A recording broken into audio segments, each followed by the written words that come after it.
what are the some international career options specifically for doctors abroad? What is the average salary of a doctor or any other healthcare professional in different parts of the world? Salary for doctors abroad can vary widely based on factors like your specialization, your experience, the location where you've got your job or where you're working. Hello everyone, welcome to Academically's another podcast session where we discuss about how you can become a registered healthcare professional abroad. I am Sunidhi Shah, your host, and today we are going to talk about a very important topic, the top 10 FAQs on overseas medical career. So today we have with us Dr. Sonal, who will answer all your questions. Dr. Sonal is a gold medalist in Bachelor of Dental Surgery BDS from ADCH Jamshedpur with experience in both clinical and non-clinical dentistry. She has also been practicing dentistry and working in non-clinical roles for the past 3 years. Currently, she is the program manager for dentistry at Academically Global, where she manages dental programs and ensures they follow the latest trends to help healthcare professionals move abroad. So welcome Dr. Sonal to our podcast. Thank you so much, Sunidhi. Nice to have you and be here with you today. Thank you so much, ma'am. So, ma'am, to start with my very first question, that what are the some international career options specifically for doctors abroad? Okay, so if you talk about the doctors' careers abroad, see, doctors have several international career options depending on their specialization and the qualification and also the language skills.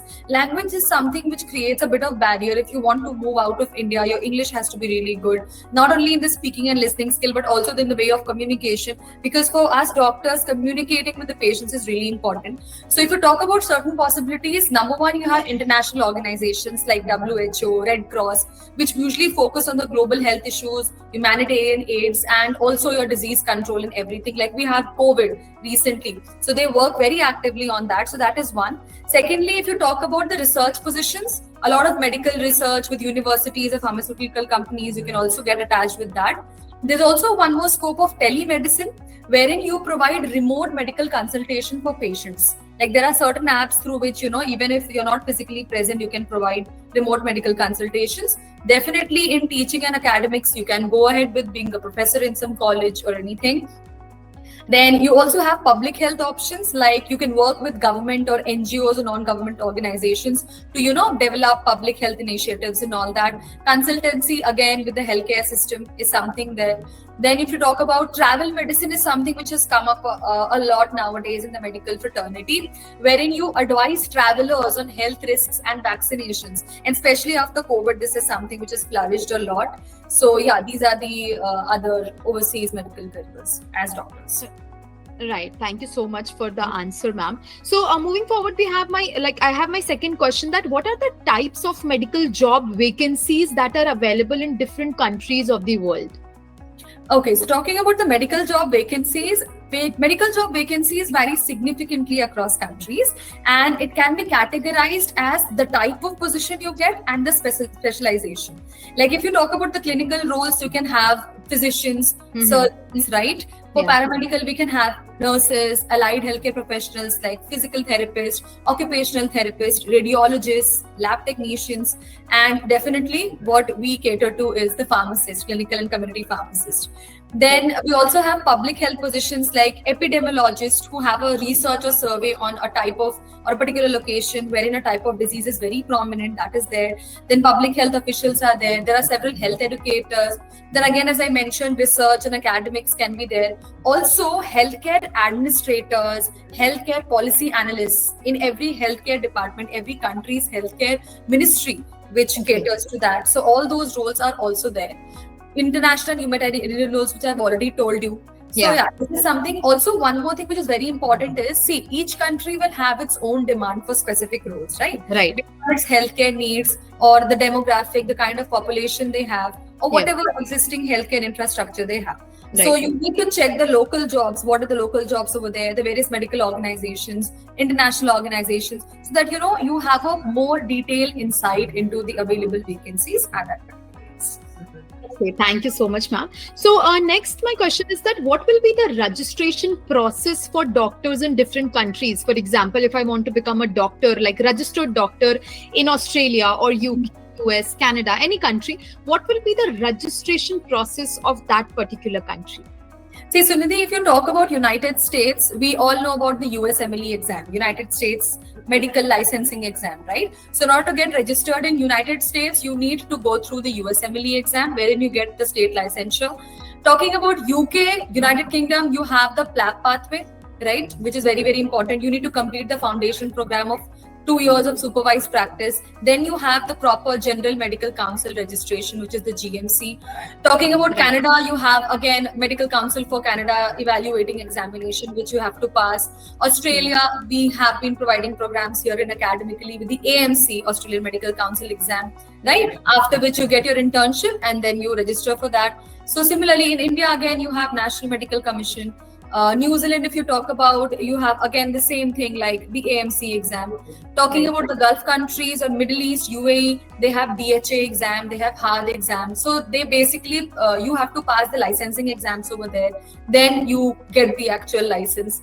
Also talking about the overseas license or registration thing, along with these examinations, your language proficiency has to be really good. Right. And some countries also require ongoing education and training to maintain licensure, visa application and all that. All of these things are related to each other. So along with practicing or sitting for the examination, qualifying that, you need to also take care of all these other pointers as well. Okay, thank you.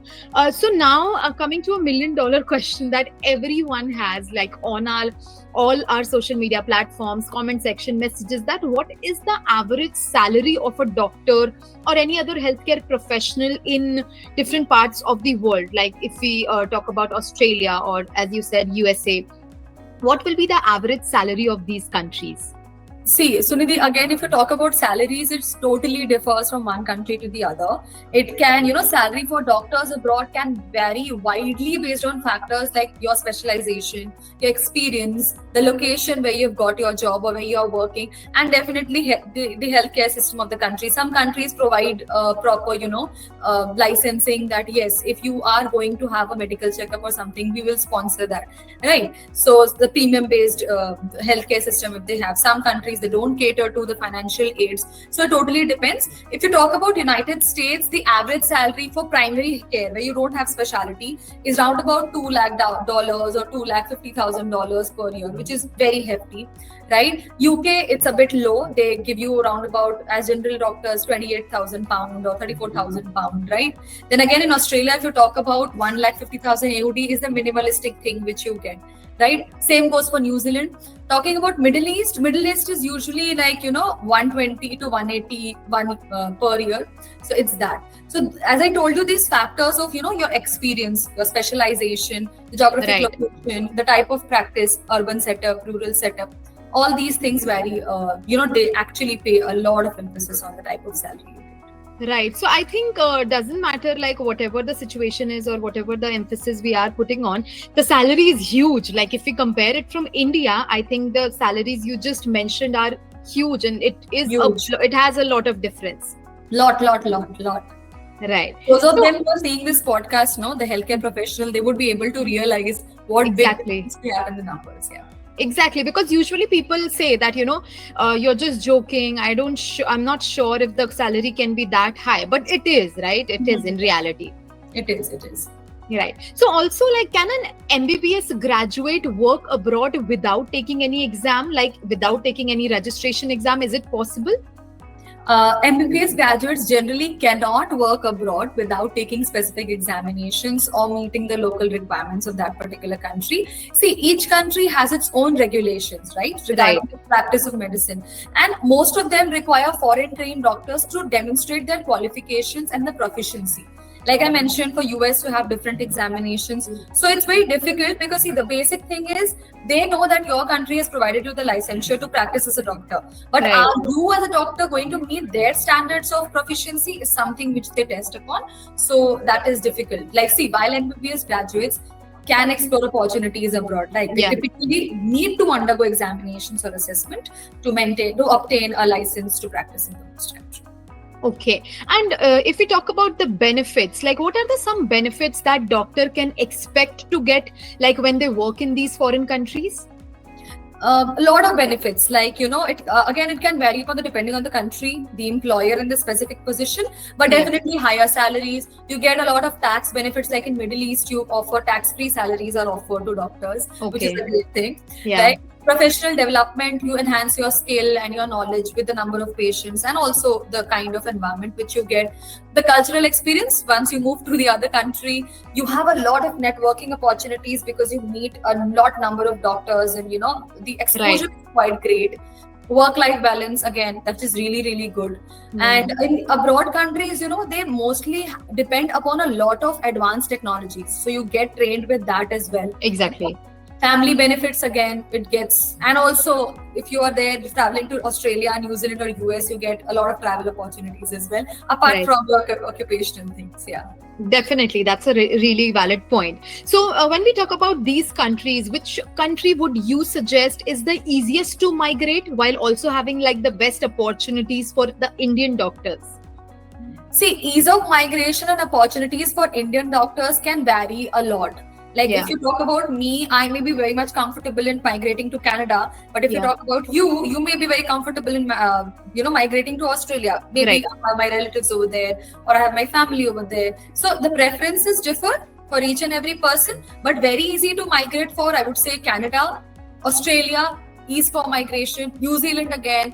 Talk Yeah. about United Kingdom, Germany also. So among these, Canada and Australia are often cited as the easiest and most favorable countries for Indian doctors who are looking to migrate, because they actually offer a good balance of ease of migrations. You have a lot of job opportunities, and the quality of life is also really good.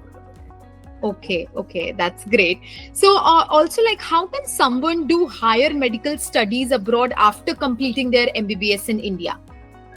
See, pursuing higher medical studies abroad after completing MBBS in India involves several steps. Yeah. Simply, first, you need to identify your specialization, that Exactly. what is the field of medicine where you want to go for. So, what will this do? This will help you narrow down the programs and the institutions which are offering your specialization.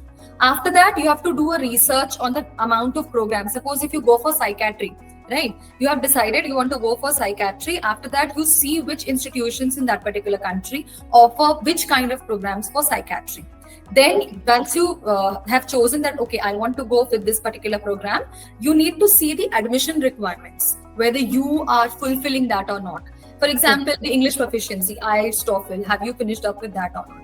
Okay. Mhm. Then you prepare for the entrance examination like USMLE. For UK, you have CLAP, Australia, AMC. After finishing up, you apply for the programs, and then you get your documentation done, you get your visa done, you have a financial planning that this much is something which I need to put in, this much of wealth, right? You prepare for your relocation, that now I'm going. Then you go there, get your networking, your support, and then you can study very easily.